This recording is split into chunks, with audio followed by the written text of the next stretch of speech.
Chapter 7. Our Virtues. Our virtues? It is probable that we too have still our virtues, although naturally they are not those sincere and massive virtues on account of which we hold our grandfathers in esteem, and also at a little distance from us. We Europeans of the day after tomorrow, we firstlings of the 20th century, with all our dangerous curiosity, our multifariousness and art of disguising, our mellow and seemingly sweetened cruelty in sense and spirit, we shall, presumably, if we must have virtues, have those only which have come to agreement with our most secret and heartfelt inclinations, with our most ardent requirements. Well then, let us look for them in our labyrinths, where, as we know, so many things lose themselves, so many things get quite lost. And is there anything finer than to search for one's own virtues? Is it not almost to believe in one's own virtues? But this believing in one's own virtues, is it not practically the same as what was formerly called one's good conscience? That long, respectable pigtail of an idea which our grandfathers used to hang behind their heads and often enough also behind their understandings. It seems, therefore, that however little we may imagine ourselves to be old-fashioned and grandfatherly, respectable in other respects, in one thing we are nevertheless the worthy grandchildren of our grandfathers. We last Europeans with good consciences, we also still wear their pigtail. Ah! If you only knew how soon, so very soon, it will be different.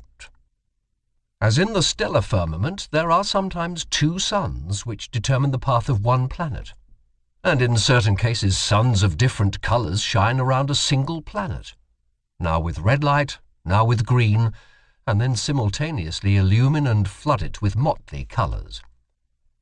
So we modern men, owing to the complicated mechanism of our firmament, are determined by different moralities. Our actions shine alternately in different colours and are seldom unequivocal, and there are often cases also in which our actions are motley coloured. To love one's enemies, I think that has been well learned. It takes place thousands of times at present on a large and small scale. Indeed, at times the higher and sublimer thing takes place. We learn to despise when we love, and precisely when we love best. All of it, however, unconsciously, without noise, without ostentation, with the shame and secrecy of goodness which forbids the utterance of the pompous word and the formula of virtue. Morality as attitude is opposed to our taste nowadays. This is also an advance, as it was an advance in our fathers that religion as an attitude finally became opposed to their taste, including the enmity and Voltairean bitterness against religion, and all that formerly belonged to free-thinker pantomime. It is the music in our conscience, the dance in our spirit, to which Puritan litanies, moral sermons, and goody-goodness won't chime. Let us be careful in dealing with those who attach great importance to being credited with moral tact and subtlety in moral discernment.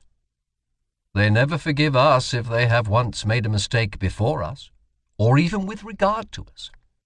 They inevitably become our instinctive calumniators and detractors, even when they still remain our friends. Blessed are the forgetful, for they get the better, even of their blunders. The psychologists of France, and where else are there still psychologists nowadays, have never yet exhausted their bitter and manifold enjoyment of the bêtise bourgeoise, just as though, in short, they betray something thereby. Flaubert, for example, the honest citizen of Rouen, neither saw, heard, nor tasted anything else in the end. It was his mode of self-torment and refined cruelty. As this is growing wearisome, I would now recommend for a change something else for a pleasure, namely, the unconscious astuteness with which good, fat, honest mediocrity always behaves towards loftier spirits and the tasks they have to perform. The subtle, barbed, Jesuitical astuteness, which is 1,000 times subtler than the taste and understanding of the middle class in its best moments, subtler even than the understanding of its victims. A repeated proof that instinct is the most intelligent of all kinds of intelligence which have hitherto been discovered. In short, you psychologists study the philosophy of the rule in its struggle with the exception. There you have a spectacle fit for gods and godlike malignity. Or, in plainer words, practice vivisection on good people, on the homo bonae voluntatis, on yourselves. The practice of judging and condemning morally is the favourite revenge of the intellectually shallow on those who are less so. It is also a kind of indemnity for their being badly endowed by nature, and finally it is an opportunity for acquiring spirit and becoming subtle. Malice spiritualizes. They are glad in their inmost heart that there is a standard according to which those who are over-endowed with intellectual goods and privileges are equal to them. They contend for the equality of all before God, and almost need the belief in God for this purpose. It is among them that the most powerful antagonists of atheism are found. If anyone were to say to them, "A lofty spirituality is beyond all comparison with the honesty and respectability of a merely moral man," it would make them furious. I shall take care not to say so. I would rather flatter them with my theory that lofty spirituality itself exists only as the ultimate product of moral qualities, that it is a synthesis of all qualities attributed to the merely moral man after they have been acquired singly through long training and practice, perhaps during a whole series of generations. That lofty spirituality is precisely the spiritualizing of justice, and the beneficent severity which knows that it is authorized to maintain gradations of rank in the world, even among things, and not only among men. Now that the praise of the disinterested person is so popular, one must, probably not without some danger, get an idea of what people actually take an interest in, and what are the things generally which fundamentally and profoundly concern ordinary men, including the cultured, even the learned, and perhaps philosophers also, if appearances do not deceive. The fact thereby becomes obvious that the greater part of what interests and charms higher natures and more refined and fastidious tastes seems absolutely uninteresting to the average man, if, notwithstanding he perceive devotion to these interests, he calls it désintresse, and wonders how it is possible to act disinterestedly. There have been philosophers who could give this popular astonishment a seductive and mystical otherworldly expression, perhaps because they did not know the higher nature by experience. Instead of stating the naked and candidly reasonable truth that disinterested action is very interesting, and interested action, provided that, and love, what, even an action for love's sake, shall be unegoistic? But you fools, and the praise of the self-sacrificer. But whoever has really offered sacrifice knows that he wanted and obtained something for it. Perhaps something from himself for something from himself, that he relinquished here in order to have more there, perhaps in general to be more or even feel himself more. But this is a realm of questions and answers in which a more fastidious spirit does not like to stay. For here, truth has to stifle her yawns so much when she is obliged to answer. And after all, truth is a woman. One must not use force with her. It sometimes happens, said a moralistic pedant and trifle retailer, that I honour and respect an unselfish man, not however because he is unselfish, but because I think he has a right to be useful to another man at his own expense. In short, the question is always who he is and who the other is.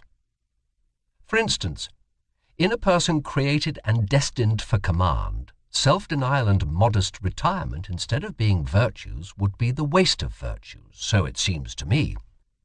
Every system of unegoistic morality which takes itself unconditionally and appeals to everyone not only sins against good taste, but is also an incentive to sins of omission, an additional seduction under the mask of philanthropy, and precisely a seduction and injury to the higher, rarer, and more privileged types of men.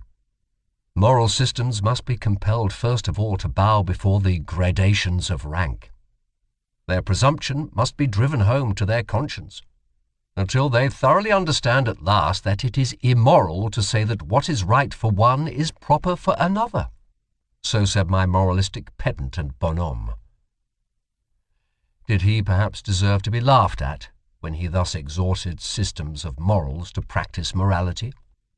But one should not be too much in the right if one wishes to have the laughers on one's own side. A grain of wrong pertains even to good taste. Wherever sympathy, fellow suffering, is preached nowadays, and if I gather rightly no other religion is any longer preached, let the psychologist have his ears open through all the vanity, through all the noise which is natural to these preachers, as to all preachers. He will hear a hoarse, groaning, genuine note of self-contempt. It belongs to the overshadowing and uglifying of Europe, which has been on the increase for a century, the first symptoms of which are already specified documentarily in a thoughtful letter of Galliani to Madame d'Épinay. If it is not really the cause thereof. The man of modern ideas, the conceited ape, is excessively dissatisfied with himself. This is perfectly certain. He suffers, and his vanity wants him only to suffer with his fellows.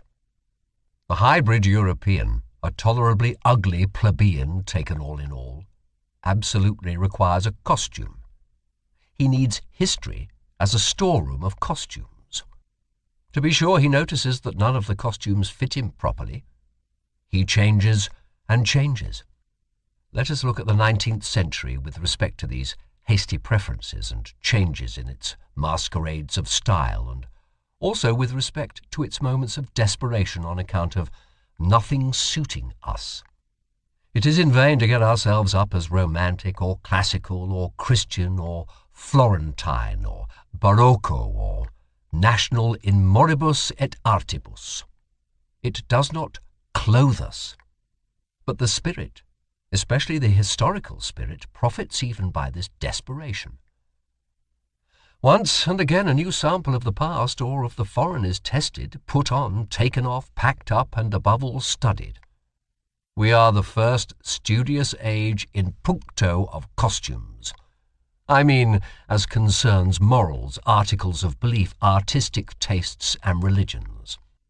We are prepared as no other age has ever been for a carnival in the grand style, for the most spiritual festival, laughter and arrogance for the transcendental height of supreme folly and Aristophanic ridicule of the world. Perhaps we are still discovering the domain of our invention just here, the domain where even we can still be original, probably as parodists of the world's history, and as God's Merry Andrews, perhaps. Though nothing else of the present have a future, our laughter itself may have a future. The historical sense, or the capacity for divining quickly the order of rank of the valuations according to which a people, a community, or an individual has lived, the divining instinct for the relationships of these valuations, for the relation of the authority of the valuations to the authority of the operating forces. This historical sense, which we Europeans claim as our specialty, has come to us in the train of the enchanting and mad semi-barbarity into which Europe has been plunged by the democratic mingling of classes and races. It is only the 19th century that has recognized this faculty as its sixth sense. Owing to this mingling, the past of every form and mode of life and of cultures which were formerly closely contiguous and superimposed on one another flows forth into us modern souls. Our instincts now run back in all directions. We ourselves are a kind of chaos. In the end, as we have said, the spirit perceives its advantage therein. By means of our semi-barbarity in body and in desire, we have secret access everywhere, such as a noble age never had. We have access above all to the labyrinth of imperfect civilizations, and to every form of semi-barbarity that has at any time existed on earth. And insofar as the most considerable part of human civilization hitherto has just been semi-barbarity, the historical sense implies almost the sense and instinct for everything, the taste and tongue for everything, whereby it immediately proves itself to be an ignoble sense. For instance, we enjoy Homer once more. It is perhaps our happiest acquisition that we know how to appreciate Homer, whom men of distinguished culture, as the French of the 17th century, like Saint-Evremond, who reproached him for his esprit vaste, and even Voltaire, the last echo of the century, cannot and could not so easily appropriate, whom they scarcely permitted themselves to enjoy. The very decided yea and nay of their palate, their promptly ready disgust, their hesitating reluctance with regard to everything strange, their horror of the bad taste even of lively curiosity, and in general the averseness of every distinguished and self-sufficing culture to avow a new desire, as dissatisfaction with its own condition, or an admiration of what is strange. All this determines and disposes them unfavourably even towards the best things of the world which are not their property or could not become their prey. And no faculty is more unintelligible to such men than just this historical sense, with its truckling, plebeian curiosity.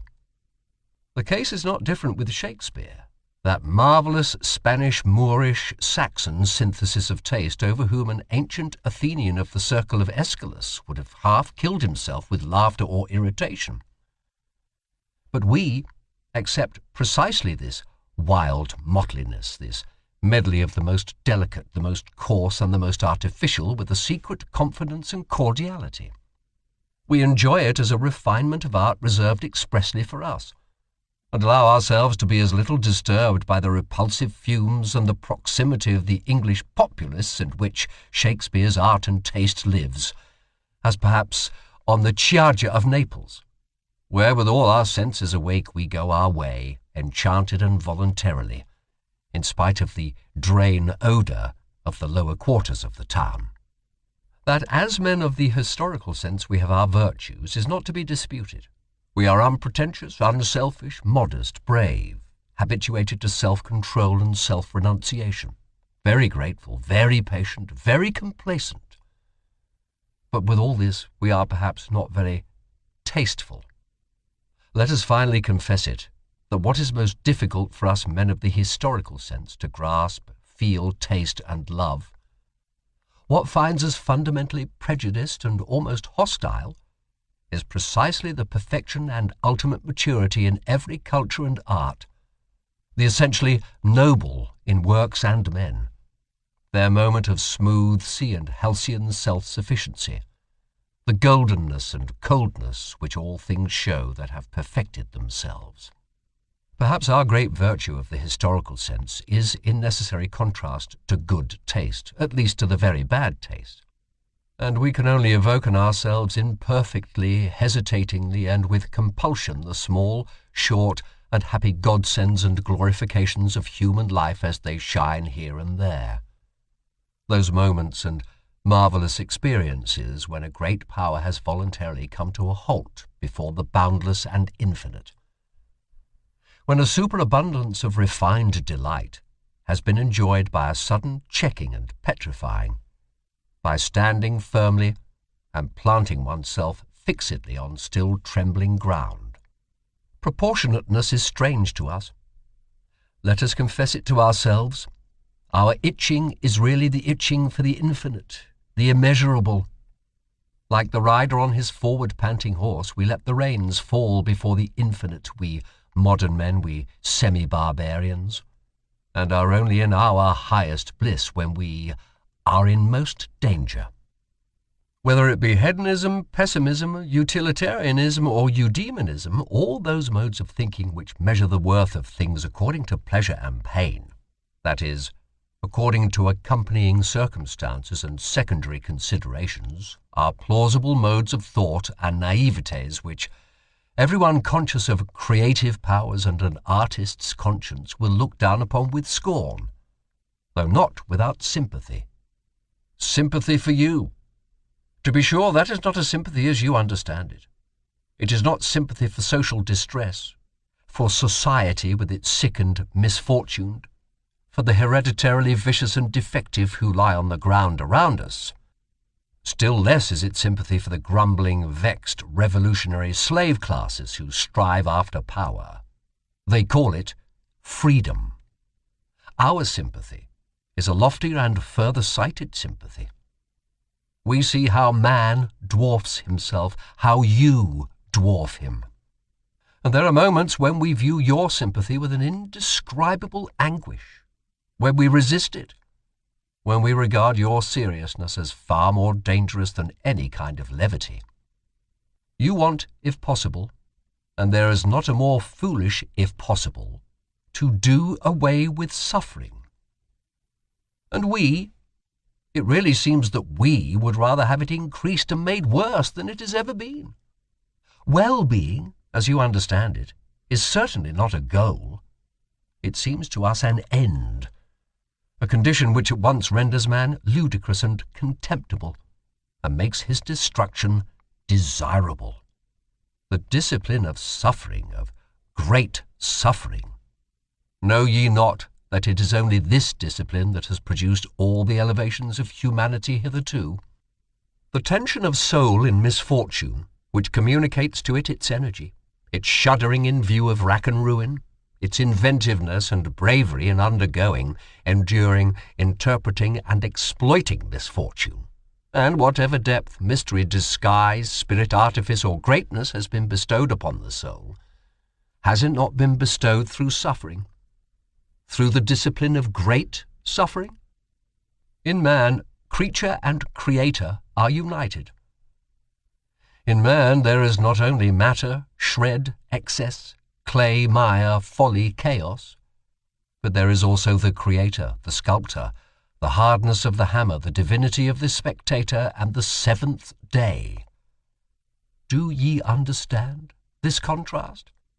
And that your sympathy for the creature in man applies to that which has to be fashioned, bruised, forged, stretched, roasted, annealed, refined, to that which must necessarily suffer and is meant to suffer?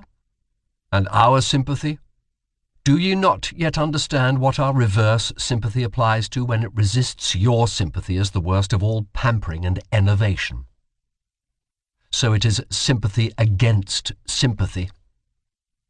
But to repeat it once more, there are higher problems than the problems of pleasure and pain and sympathy, and all systems of philosophy which deal only with these are naivetés. We immoralists, this world with which we are concerned, in which we have to fear and love, this almost invisible, inaudible world of delicate command and delicate obedience, a world of almost in every respect, captious, insidious, sharp and tender. Yes, it is well protected from clumsy spectators and familiar curiosity. We are woven into a strong net and garment of duties, and cannot disengage ourselves. Precisely here we are men of duty, even we. Occasionally, it is true, we dance in our chains and betwixt our swords. It is none the less true that more often we gnash our teeth under the circumstances and are impatient at the secret hardship of our lot. But do what we will, fools and appearances say of us, these are men without duty. We have always fools and appearances against us. Honesty granting that it is the virtue of which we cannot rid ourselves, we free spirits, well, we will labour at it with all our perversity and love, and not tire of perfecting ourselves in our virtue, which alone remains.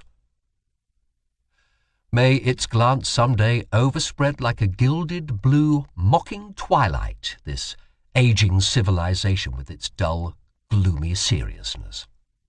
And if nevertheless our honesty should one day grow weary, and sigh and stretch its limbs, and find us too hard, and would fain have it pleasanter, easier, and gentler like an agreeable vice, let us remain hard, we latest Stoics, and let us send to its help whatever devilry we have in us.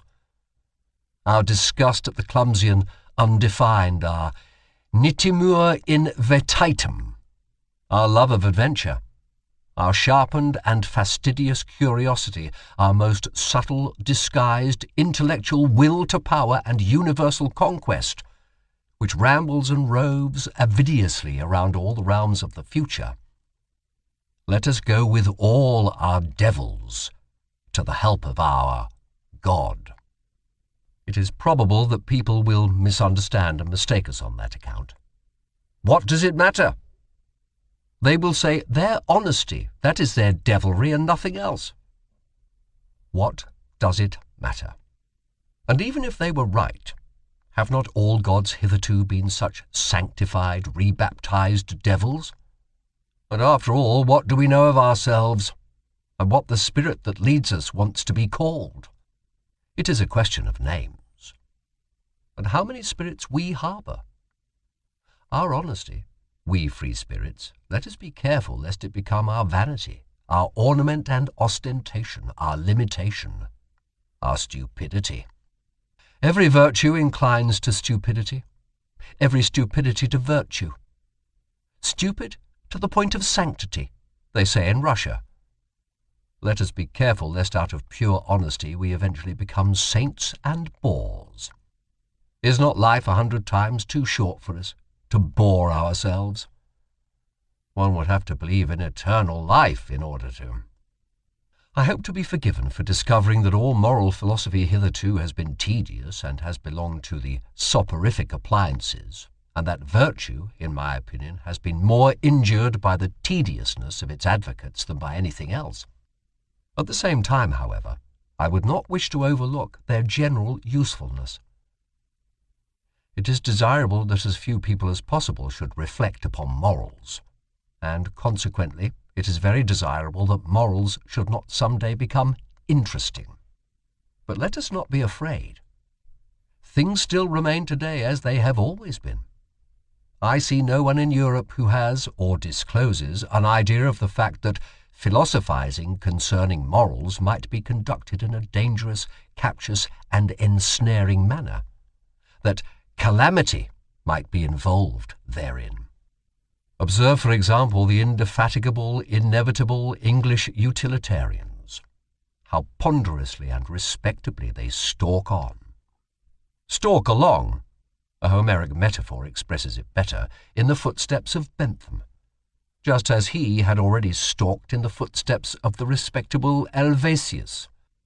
No, he was not a dangerous man, Helvétius. Ce sénateur poco curante, to use an expression of Galliani. No new thought, nothing of the nature of a finer turning or better expression of an old thought, not even a proper history of what has been previously thought on the subject. An impossible literature, taking it all in all, unless one knows how to leaven it with some mischief. In effect, the old English vice called cant, which is moral Tartuffism, has insinuated itself also into these moralists, whom one must certainly read with an eye to their motives if one must read them, concealed this time under the new form of the scientific spirit. Moreover, there is not absent from them a secret struggle with the pangs of conscience, from which a race of former Puritans must naturally suffer in all their scientific tinkering with morals. Is not a moralist the opposite of a Puritan? That is to say, as a thinker who regards morality as questionable, as worthy of interrogation, in short, as a problem.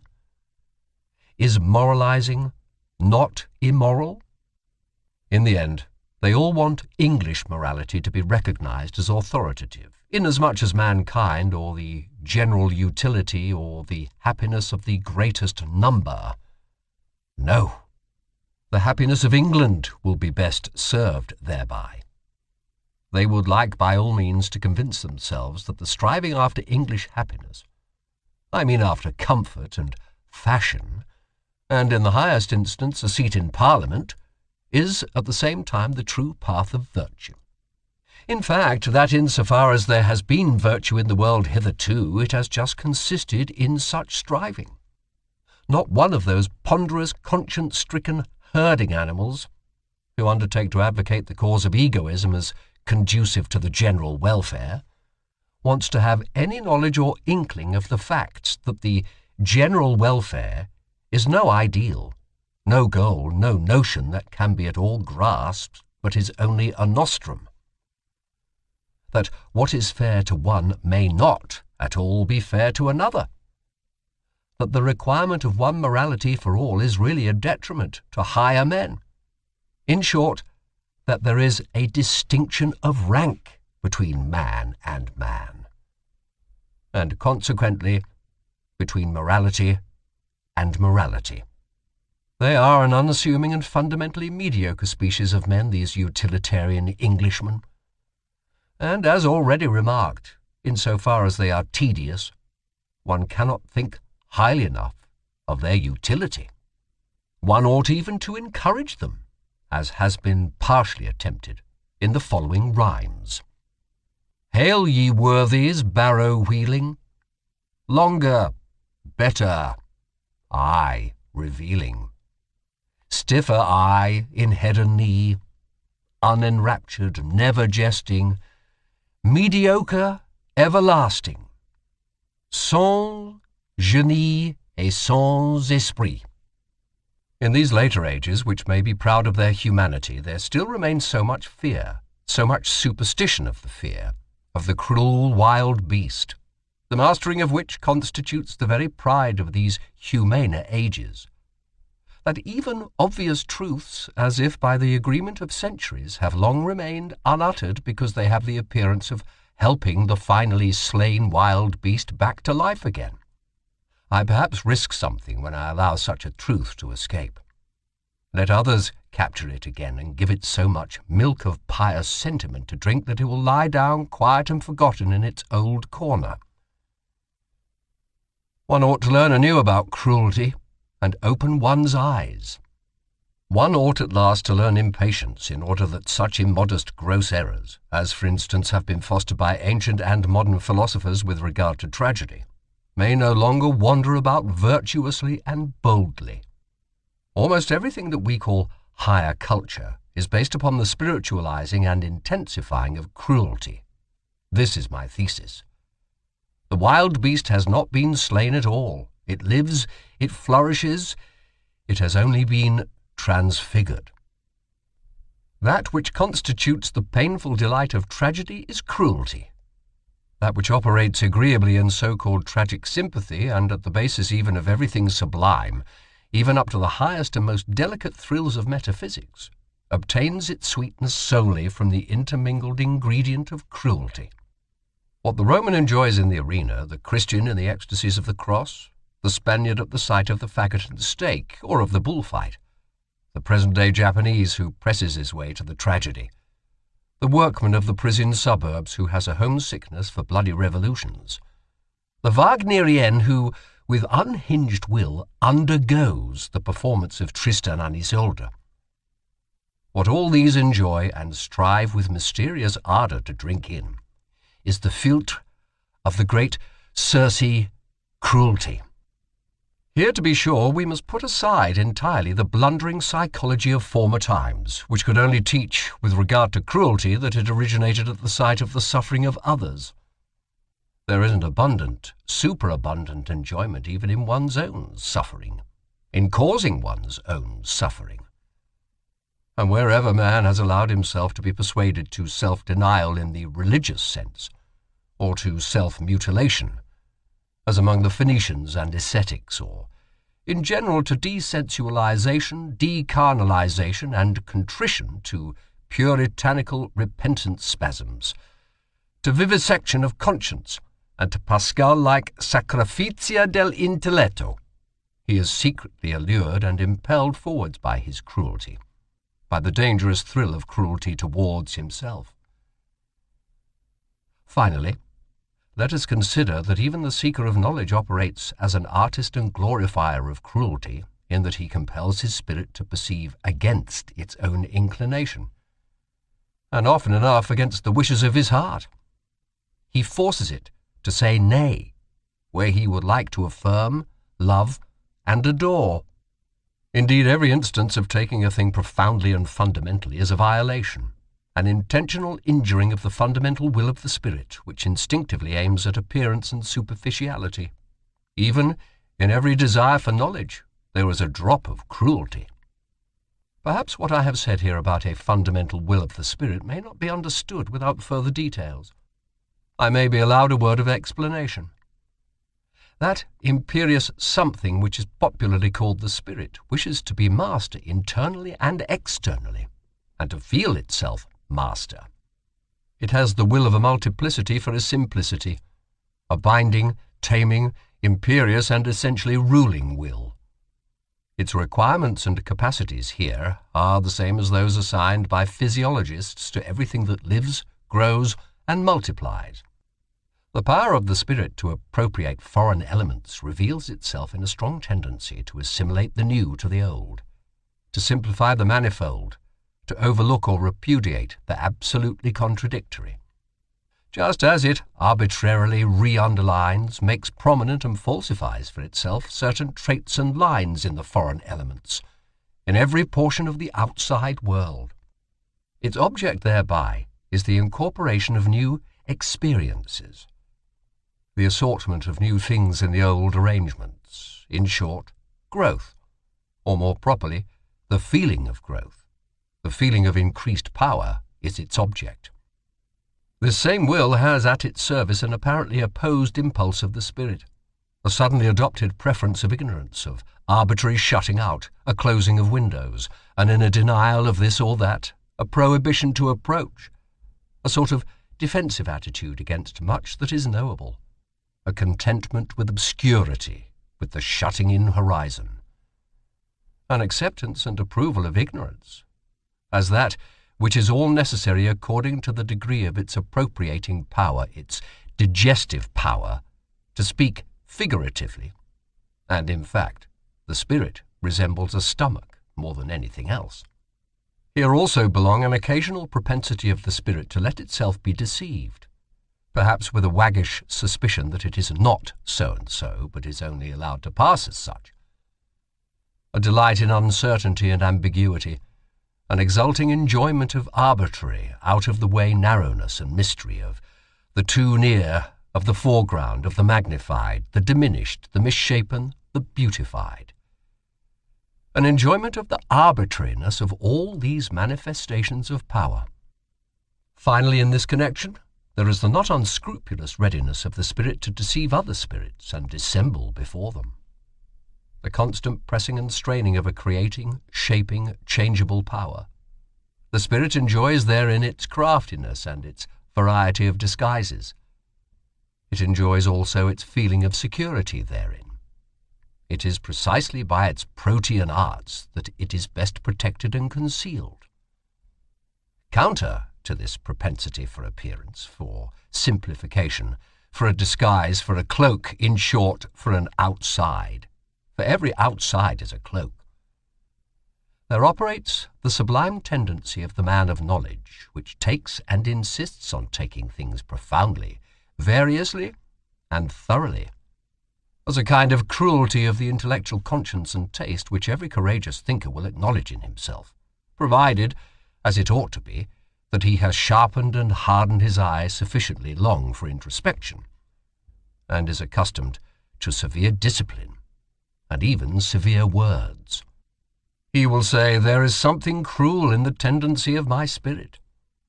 Let the virtuous and amiable try to convince him that it is not so.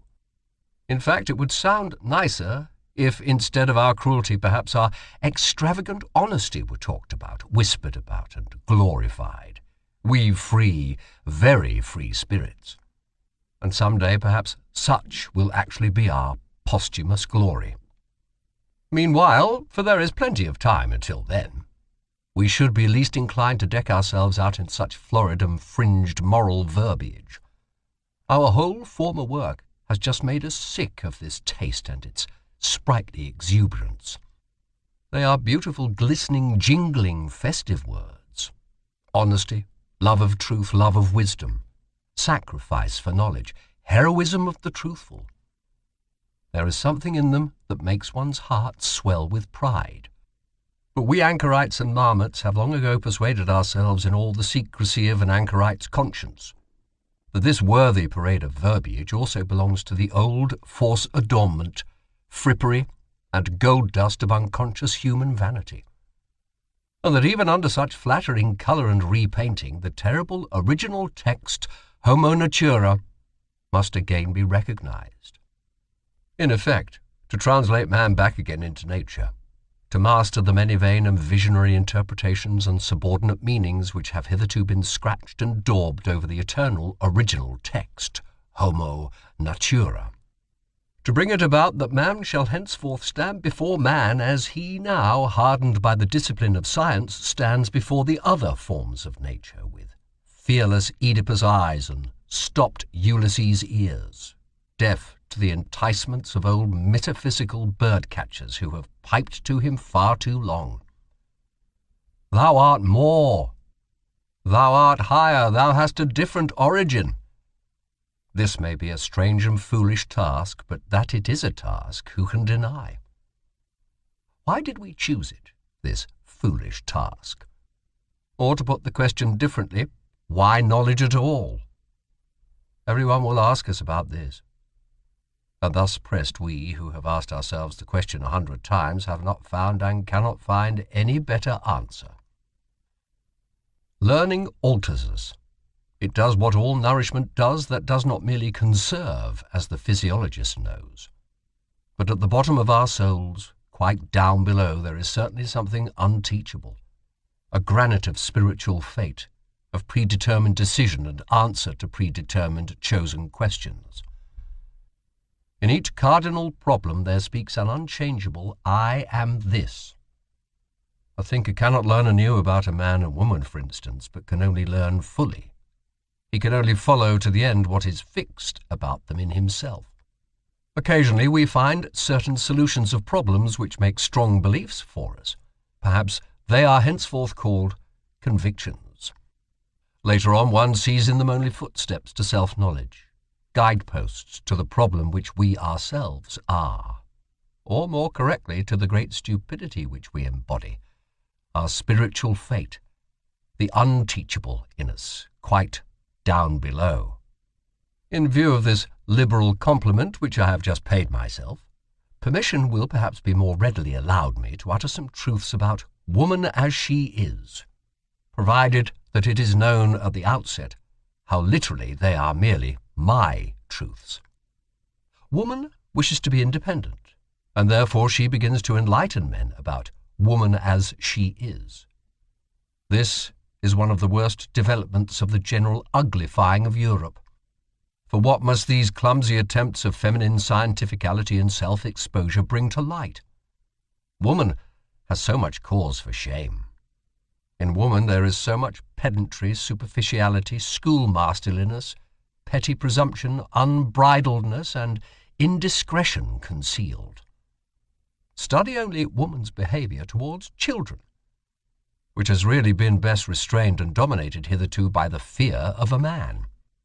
Alas, if ever the eternally tedious in woman, she has plenty of it, is allowed to venture forth, if she begins radically and on principle to unlearn her wisdom and art of charming, of playing, of frightening away sorrow, of alleviating and taking easily, if she forgets her delicate aptitude for agreeable desires, female voices are already raised, which, by Saint Aristophanes, make one afraid. With medical explicitness, it is stated in a threatening manner what woman first and last requires from man. Is it not in the very worst taste that woman thus sets herself up to be scientific? Enlightenment hitherto has fortunately been men's affair, men's gift. We remained therewith among ourselves. And in the end, in view of all that women write about woman, we may well have considerable doubt as to whether woman really desires enlightenment about herself, and can desire it. If woman does not thereby seek a new ornament for herself, I believe ornamentation belongs to the eternally feminine. Why, then, she wishes to make herself feared? Perhaps she thereby wishes to get the mastery. But she does not want truth. What does woman care for truth? From the very first, nothing is more foreign, more repugnant, or more hostile to woman than truth. Her great art is falsehood. Her chief concern is appearance and beauty. Let us confess it, we men. We honour and love this very art and this very instinct in woman. We who have the hard task and for our recreation gladly seek the company of beings under whose hands, glances and delicate follies, our seriousness, our gravity and profundity appear almost like follies to us. Finally, I ask the question, did a woman herself ever acknowledge profundity in a woman's mind, or justice in a woman's heart? And is it not true that on the whole woman has hitherto been most despised by woman herself, and not at all by us? We men desire that woman should not continue to compromise herself by enlightening us, just as it was man's care and the consideration for woman when the Church decreed mulier taceat in ecclesia. It was to the benefit of woman when Napoleon gave the too eloquent Madame de Stael to understand mulier taceat in politicis. And in my opinion, he is a true friend of woman who calls out to women today, mulier taceat de mulierel. It betrays corruption of the instincts, apart from the fact that it betrays bad taste, when a woman refers to Madame Roland or Madame de Stael or Monsieur Georges Saint as though something were proved thereby in favour of woman as she is. Among men, these are the three comical women as they are, nothing more, and just the best involuntary counter-arguments against feminine emancipation and autonomy. Stupidity in the kitchen, woman as cook, the terrible thoughtlessness with which the feeding of the family and the master of the house is managed. Woman does not understand what food means, and she insists on being cook. If woman had been a thinking creature, she should certainly, as cook for thousands of years, have discovered the most important physiological facts, and should likewise have got possession of the healing art. Through bad female cooks, through the entire lack of reason in the kitchen, the development of mankind has been longest retarded and most interfered with. Even today matters are very little better. A word to high school girls. There are turns and casts of fancy. There are sentences, little handfuls of words in which a whole culture, a whole society suddenly crystallizes itself. Among these is the incidental remark of Madame de Lambert to her son. Mon ami, ne vous permettez jamais que des folies qui vous feront grand plaisir. The motherliest and wisest remark, by the way, that was ever addressed to a son. I have no doubt that every noble woman will oppose what Dante and Goethe believed about woman. The former, when he sang Ella guardava suso ed io in lei, and the latter, when he interpreted it, the eternally feminine draws us aloft. For this is just what she believes of the eternally masculine. 7 apothegms for women. How the longest ennui flees when a man comes to our knees. Age, alas, and science stayed, furnish even weak virtue aid. Sombre garb and silence meet, dress for every dame, discreet. Whom I thank when in my bliss? God, and my good tailoress. Young, a flower-decked cavern home. Old, a dragon thence doth roam. Noble title, leg that's fine, man as well, oh were he mine. Speech in brief and sense in mass, slippery for the jenny ass. Woman has hitherto been treated by men like birds, which, losing their way, have come down among them from an elevation, as something delicate, fragile, wild, strange, sweet, and animating, but as something also which must be cooped up to prevent it flying away. To be mistaken in the fundamental problem of man and woman, to deny here the profoundest antagonism and necessity for eternally hostile tension, to dream here perhaps of equal rights, equal training, equal claims and obligations, that is a typical sign of shallow-mindedness. And a thinker who has proved himself shallow at this dangerous spot, shallow in instinct, may generally be regarded as suspicious, nay more, as betrayed, as discovered. He will probably prove too short for all fundamental questions of life, future as well as present, and will be unable to descend into any of the depths. On the other hand, a man who has depth of spirit as well as of desires, and has also the depth of benevolence, which is capable of severity and harshness, and easily confounded with them, can only think of woman as Orientals do. He must conceive of her as a possession, a confinable property, as a being predestined for service, and accomplishing her mission therein, he must take his stand in this matter upon the immense rationality of Asia, upon the superiority of the instinct of Asia, as the Greeks did formerly. Those best heirs and scholars of Asia, who, as is well known, with their increasing culture and amplitude of power from Homer to the time of Pericles, became gradually stricter towards woman. In short, more oriental. How necessary, how logical, even how humanely desirable this was, let us consider for ourselves. The weaker sex has in no previous age been treated with so much respect by men as at present. This belongs to the tendency and fundamental taste of democracy in the same way as disrespectfulness to old age. What wonder is it that abuse should be immediately made of this respect? They want more. They learn to make claims. The tribute of respect is at last felt to be well-nigh galling. Rivalry for rights, indeed actual strife itself, would be preferred. In a word, woman is losing modesty. But let us immediately add that she is also losing taste. She is unlearning to fear man. But the woman who unlearns to fear sacrifices her most womanly instincts. That woman should venture forward when the fear-inspiring quality in man, or more definitely the man in man, is no longer either desired or fully developed, is reasonable enough and also intelligible enough. What is more difficult to understand is that precisely thereby woman deteriorates. This is what is happening nowadays. Let us not deceive ourselves about it. Wherever the industrial spirit has triumphed over the military and aristocratic spirit, woman strives for the economic and legal independence of a clerk. Woman as clerkess is inscribed on the portal of the modern society, which is in course of formation. While she thus appropriates new rights, aspires to be master, and inscribes progress of woman on her flags and banners, the very opposite realizes itself with terrible obviousness. Woman retrogrades.